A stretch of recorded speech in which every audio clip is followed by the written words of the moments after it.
Thairo Estrada and Taylor Rogers placed on irrevocable waivers. Why, yes, there is a cost-cutting element to this, but more so than anything, this is a couple of moves by the Giants that indicate what their plans are for 2025.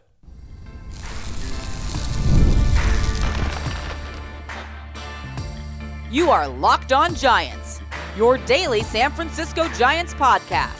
Part of the Locked On Podcast Network, your team every day. Hello and welcome to Locked On Giants, part of the Locked On Podcast Network, where it's your team every day. My name is Ben Kaspick, and on the show we provide daily episodes Monday through Friday, talking about the San Francisco Giants in a way that's data-driven and rational, but also simple, passionate, and accessible to all. I'm a former contributor for the baseball statistics and analysis websites Beyond the Box Score and Rotographs. I've been podcasting about the Giants since 2015, been hosting this show for 5.5 years, and I'm a lifelong Giants fan. Thank you for making Locked On Giants your first listen every day. We're free and available wherever you get your podcasts, including YouTube, so check us out there if you have not already, and please hit that subscribe button wherever it is that you're following the show.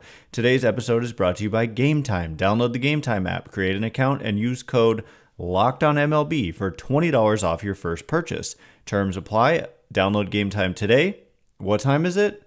It's game time. And coming up on today's show, the Giants have placed Thairo Estrada and Taylor Rogers and Tyler Matzik, who you may not even be aware is on the team, given that he's on a rehab assignment and they acquired him in the Jorge Soler deal, and he's kind of a non-factor here. But notably, Thairo Estrada and Taylor Rogers placed on irrevocable waivers. So what does that mean exactly? We'll break that down and why, yes, there is a cost-cutting element to this, but more so than anything, the most interesting part of this is what it says about their intentions for 2025 when it comes to building out the roster, particularly in the case of Thairo Estrada. I think for Taylor Rogers, this move has more to do with cost cutting and reallocation of resources, hopefully from the Giants' perspective, is their opinion here.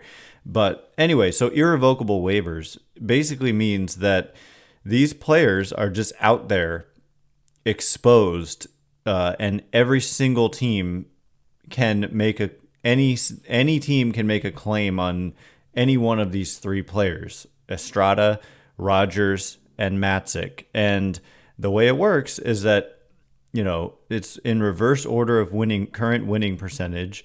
So, say all the teams claimed somebody, then the team with the worst record would be the White Sox. They would win the claim, and they would get the player. And irrevocable means the Giants can't, I heard Dave Fleming, who's great, say on the Giants broadcast today that the Giants could pull the player back, but they cannot do that. These are irrevocable waivers. So any team that makes a claim on any of these players, if any team makes a claim, then they're gone. And that player goes to the team with, if multiple claims are made, the team that's worse gets the player. And so it's very interesting from a roster construction perspective, because Thairo Estrada in particular is under team control through 2026. And so this just goes to show you how rough of a year it has been offensively for Estrada,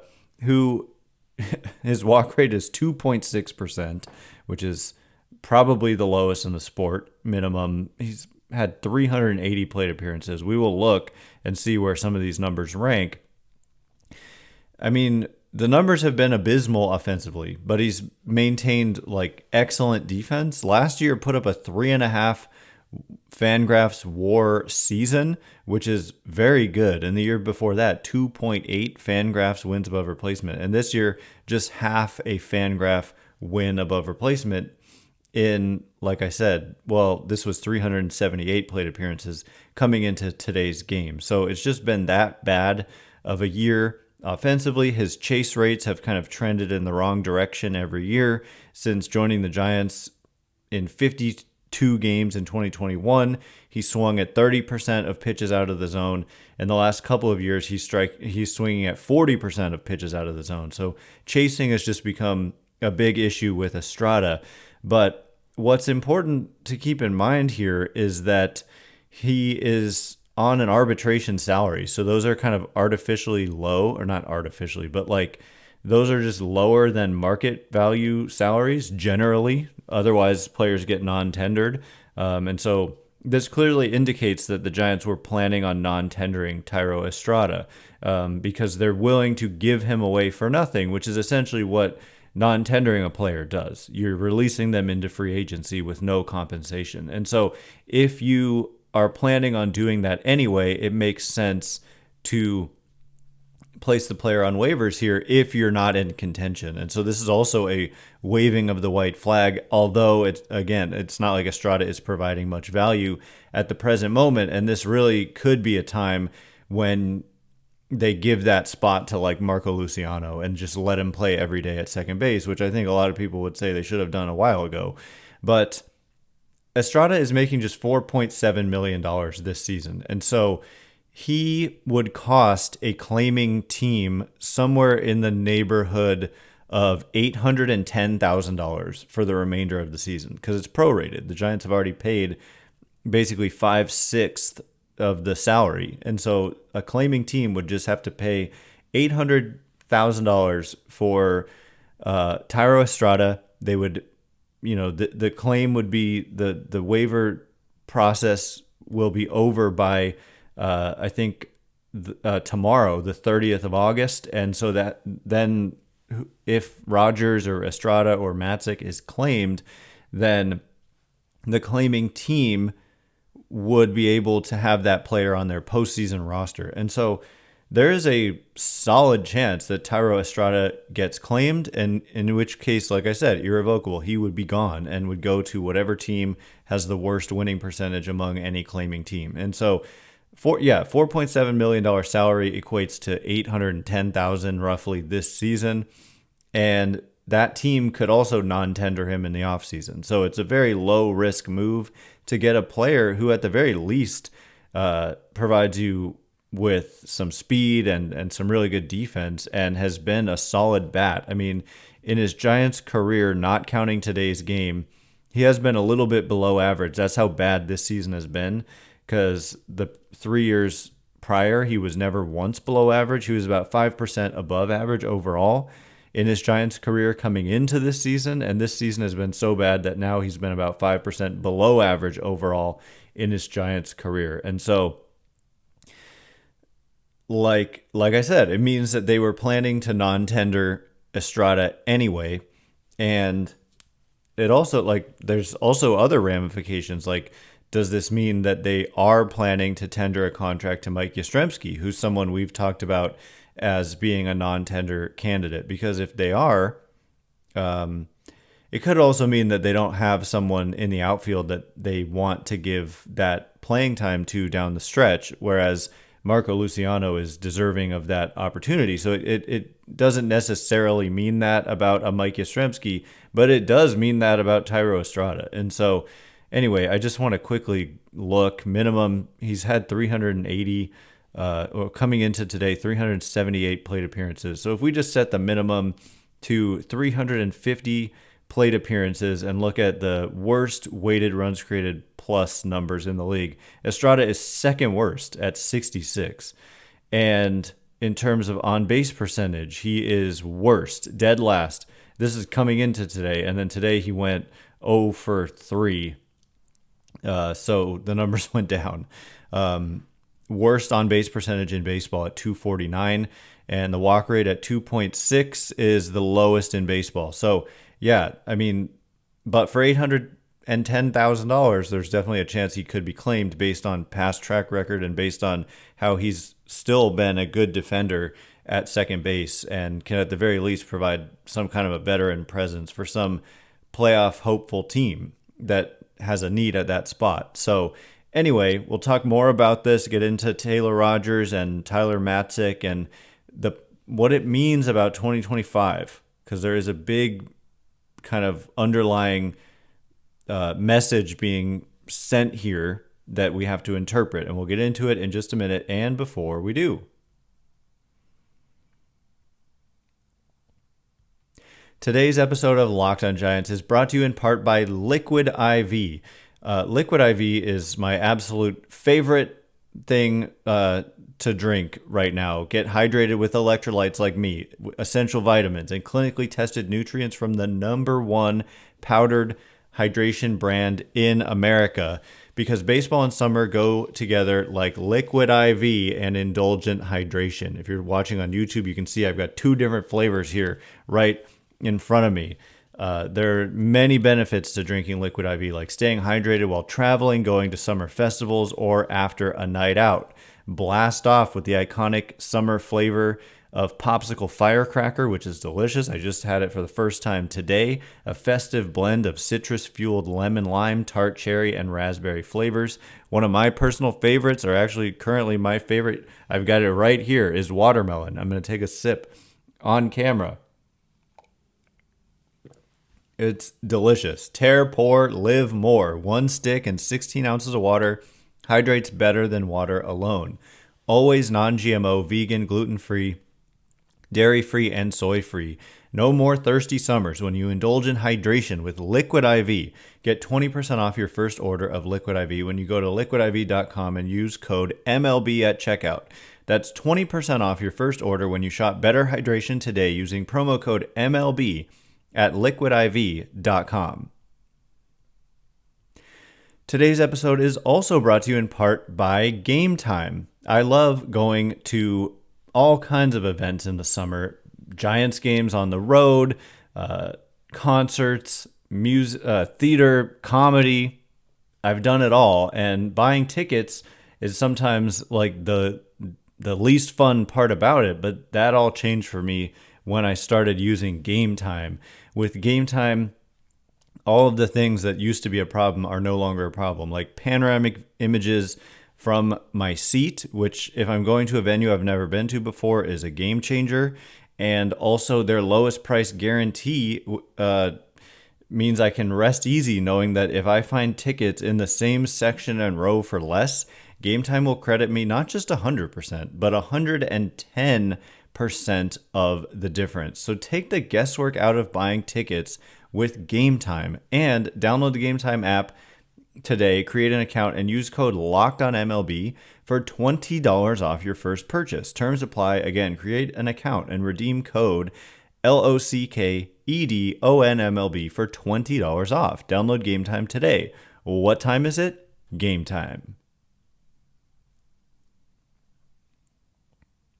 All right, here we go. We are going to get into more about the Giants putting Thairo Estrada, Taylor Rogers, and Tyler Matzik on waivers and how that's going to resolve by, I believe it will be tomorrow. And we're going to know, did these guys get claimed?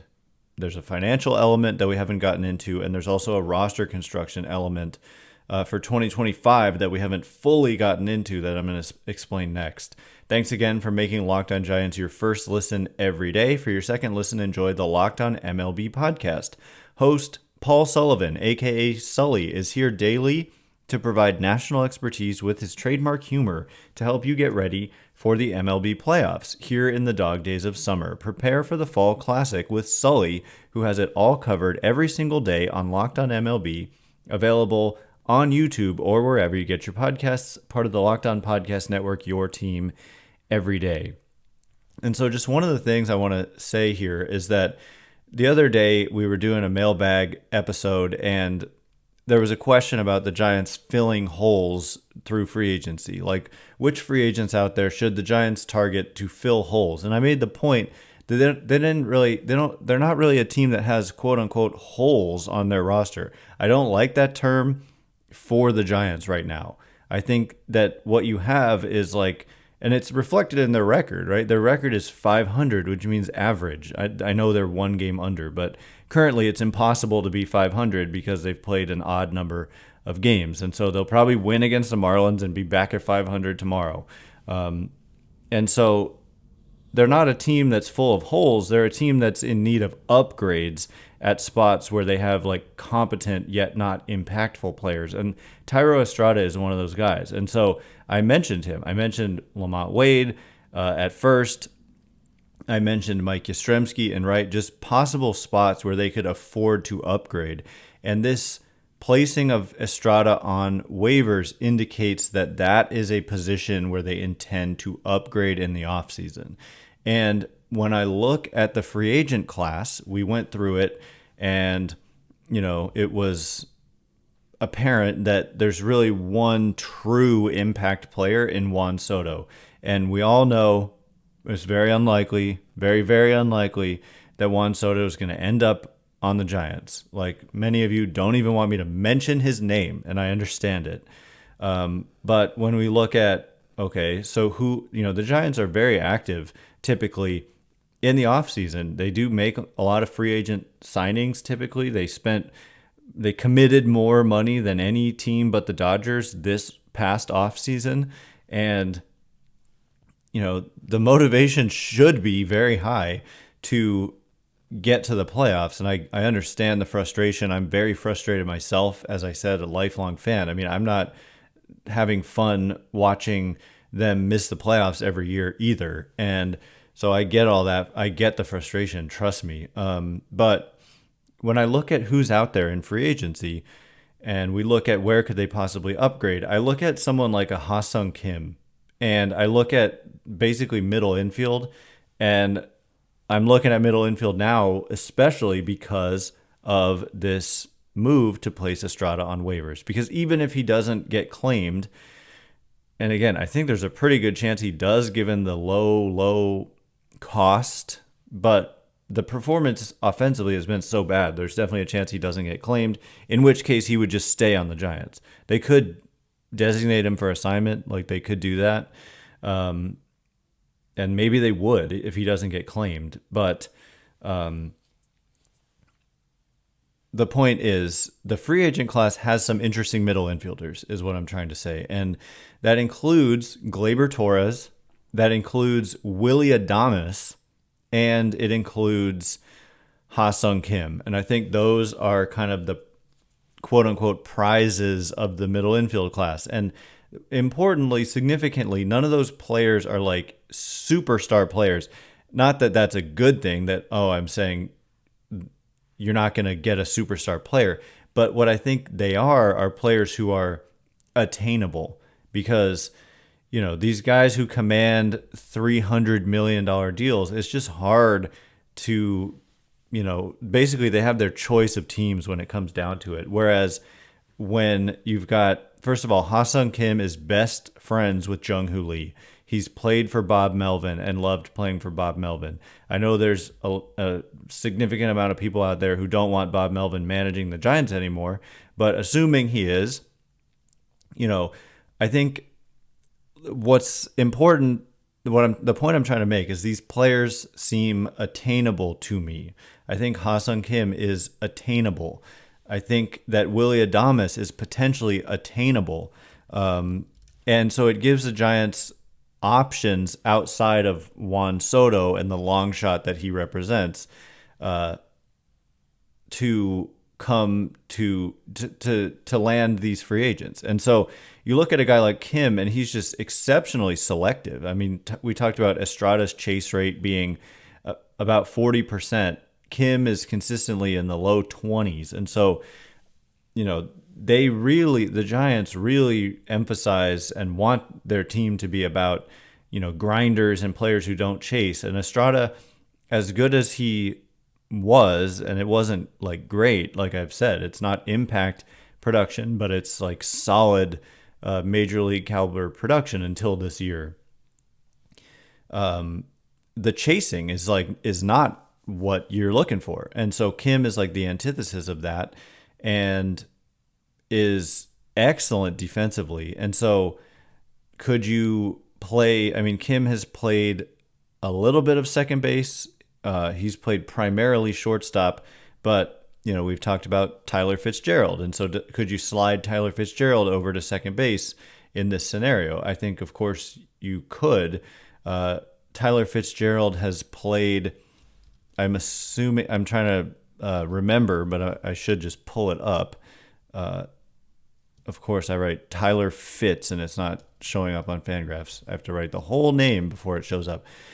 He has played 6 games at second base this year, 47 at shortstop coming into today. So not a ton of major league innings at second base.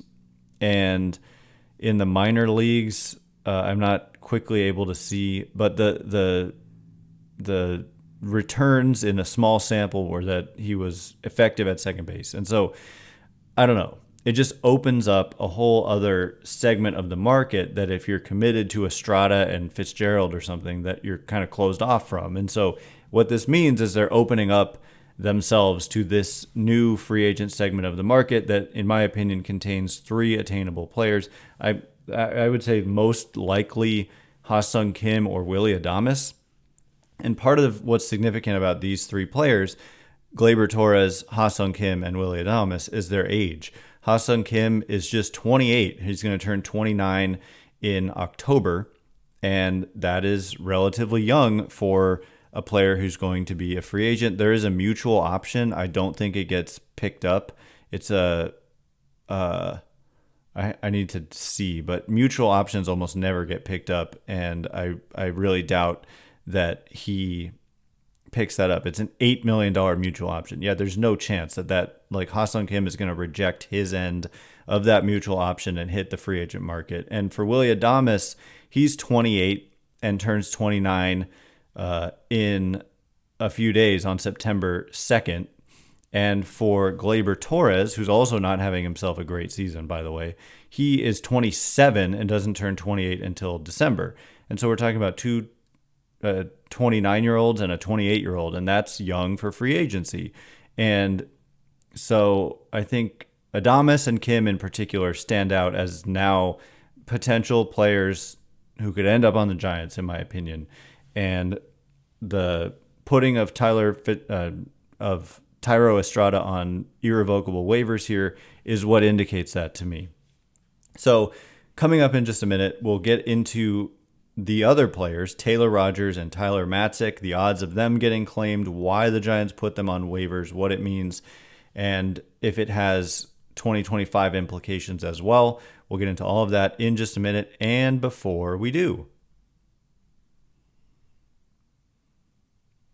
today's episode of Locked on Giants is brought to you in part by Prize Picks. Prize Picks is America's #1 daily fantasy sports app with over 5 million active members, myself included. Prize Picks is the easiest and most exciting way to play daily fantasy sports.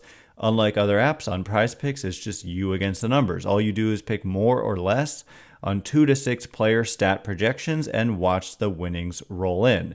Get in on the action daily with your friends and become part of the Prize Picks community today. You can now win up to 100 times your money on Prize Picks with as little as 4 correct picks. You can turn $10 into $1,000. Sign up today and get $50 instantly when you play $5. You don't even need to win to receive the $50 bonus. It's guaranteed. I've had a lot of fun playing on Prize Picks myself, and Elliot Ramos and Grant McCray and Tyler Fitzgerald have been a part of some fun successes for me, and it's just been a lot. It's been an additional way to enjoy watching the Giants in what's been ultimately a difficult season. Download the Prize Picks app today and use code LOCKEDONMLB and get $50 instantly when you play $5. That's code LOCKEDONMLB on Prize Picks, all lowercase by the way, and get $50 instantly when you play $5. You don't even need to win to receive the $50 bonus. It's guaranteed. Prize Picks, run your game. All right, here we go. We're going to get into the other players placed on waivers by the Giants, Taylor Rogers and Tyler Matzik. And so when we talked about some of the incentive here was about money, this is more of what we're talking about when it comes to Taylor Rogers. Thanks again for making Locked on Giants your first listen every day. Everydayers, tomorrow I'm going to hope to wait until until these claims have been processed, I do believe, it doesn't seem to me that anyone has written about when exactly these claims are going to get processed, or, claims, not necessarily claims, but these players or these waiver, whatever moves are going to get processed. But I do believe it is the 30th of August, because players placed on waivers today are going to be processed on the 31st. And so the Giants put these players on waivers on the 28th, yesterday, per sources, per Ken Rosenthal and Grant Brisbee of The Athletic. And so I do believe that gets processed tomorrow. So we'll have that info, and I have a bunch of mailbag questions left over, and we'll talk about the Giants season crashing and burning. So all of that good stuff coming up tomorrow. But Taylor Rogers, this is yet another, there's this unfortunate little history now of the Giants signing players to contracts and then trying to get rid of those contracts. And they've been successful in doing so. They traded Mitch Haniger's 3-year deal after 1 year. They traded away Jorge Soler and his 3-year deal after half a season. And now they're not trying to trade Taylor Rogers, but they're trying to give him away. But the catch is the team that claims him would be on the hook, yes, for just a prorated portion of his $12 million salary this year. And Taylor Rogers, I mean, he's been good. And so I can see the temptation. If you're a playoff team, this is a guy who's got a 2.45 ERA. He's got a 3.15 expected ERA, 3.44 fielding independent pitching. I don't understand why he hasn't been used in more high leverage situations. His career ERA is 3.36. Fielding independent pitching is 3.19. He's been a closer in this league. He's got 83 career saves, 98 career holds, and like I said, a 3.36 ERA in his career. Strikeout rate this year, 28.2%, not walking people. There's really just not much to dislike about Taylor Rogers here. And he is available for the low price of 1/6 of $12 million, which comes out to 1/6 of $12 million. I can't do math while recording a podcast, but it's not very much. I think, they probably write it somewhere in this write-up on MLB Trade Rumors. You cannot do math while doing a podcast. But the catch is he's also under contract for next year. And so it would not surprise me one bit to see Taylor Rogers go unclaimed because a team doesn't want to make that $12 million commitment to him for 2025. I think the fact is, because these are irrevocable waivers, the Giants hope that all 3 players get claimed. Like, you wouldn't place these players on waivers unless you were hoping that they would get claimed. And so in the case of Rogers, it has everything to do with just hoping to clear that $12 million for next year that they've committed to him. And it's not about saving money per se. It's hopefully about reallocating it to another area. And that makes sense, especially the way they're using him. $12 million for Rogers feels kind of like a waste because they're not using him in any kind of important situations. Not that this is a fair comparison, but Logan Webb is going to earn $12 million next year. He's also going to earn $23 million the following year, and Taylor Rogers will be a free agent. That's more to do with Webb's contract increasing in salary by year based on the fact that he would have been an arbitration eligible player at that time. So anyway, it also kind of raises the question, why wasn't Michael Conforto placed on waivers? Maybe they just knew he wouldn't be claimed, given that it's an $18 million prorated $18 million salary. Tyler Matzik, by the way, is making just $1.9 million. I suppose I could pull up my calculator app and just do, so 5/6, or I should say 1/6 is like 16.7% times, for Taylor Rogers, $12 million. That comes out to about $2 million that a team would have to pay Rogers to be on the regular season roster and postseason roster, for the low catch of you got to pay him $12 million next year. So I would not be surprised if he doesn't get claimed for that reason. And 0.167 times Tyler Matzek's salary of $1.9 million comes out to $317,000. And then there's a club option with no buyout for next year. So you could basically have Tyler Matzek for very little salary, 317 to a major league team. It's like nothing. And so if you believe he can be halfway decent for you, he could get claimed. And that's just simply a cost cutting and roster saving move. You could designate him for assignment if he doesn't get claimed. He probably will if he doesn't get claimed, just to clear a roster spot, because that's clearly the indication here. And the Giants, they are essentially like waving the white flag here with these moves. Significantly, these moves happened also before they lost the next two games in Milwaukee. So they won game one and then they lost the next two, and their current playoff odds, according to Fangraphs, are 1.1%. Seems a little optimistic, in my opinion. I mean, it would take an absolute miracle to make the playoffs at this point, which is almost certainly not going to happen. 99% chance it doesn't happen per Fangraphs. But anyway, these are interesting moves, and I think the part that should intrigue you the most is about, like, if Estrada gets claimed, whether or not Estrada gets claimed, this indicates they intend to make an effort to upgrade at that position, or it's opening a path for a Marco Luciano, and you get to see what he can do in the final month, and maybe he plays well, and you start to think about him as, your second baseman for 2025. They got to upgrade somewhere, though. Like, they just need to make an impact move, whether it's Willy Adames or, I definitely could be talked into Pete Alonso making sense, Christian Walker making sense, and of course Juan Soto making a ton of sense. But what are the chances Juan Soto ends up here? Maybe less than the Giants' playoff odds of 1%? I don't know. I think they'll try, but do I think they'll be successful? I'll let you be the judge of that. So, and then in the case of Rodgers, if he gets claimed, this is one where it matters if he gets claimed or not. If he gets claimed, that's a big win in that's $12 million that's committed to next year's team already that you can reallocate to something else, and hopefully not just pocket the money, but instead reallocate it to something else. I think they're highly motivated to make the playoffs, and they've just failed. And so, it's not been for lack of trying, especially last offseason. They did do a lot of things.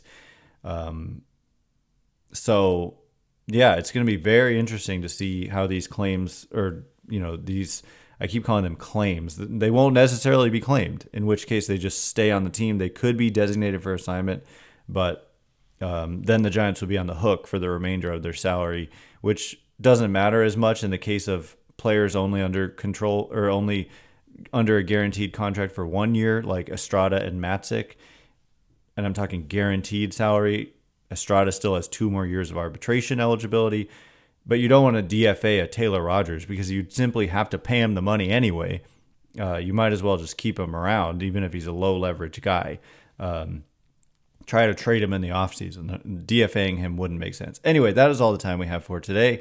Thanks again for making Locked On Giants your first listen today. Now go check out the Locked On MLB podcast. Prepare for the Fall Classic with Sully, who has it all covered every single day. You can find the link to Locked On MLB in the description so you don't have to search. Part of the Locked On Podcast Network, your team every day. A reminder, too, that you can catch every pitch of the Giants' hometown broadcast with SiriusXM. Just download the SXM app and search the word Giants. Once again, my name is Ben Kaspick. Check me out on X at Ben Kaspick, Kaspick. If you like this show, please consider rating it or leaving a review. Helps me out a lot, so thank you in advance, and thanks to everyone who's done so already.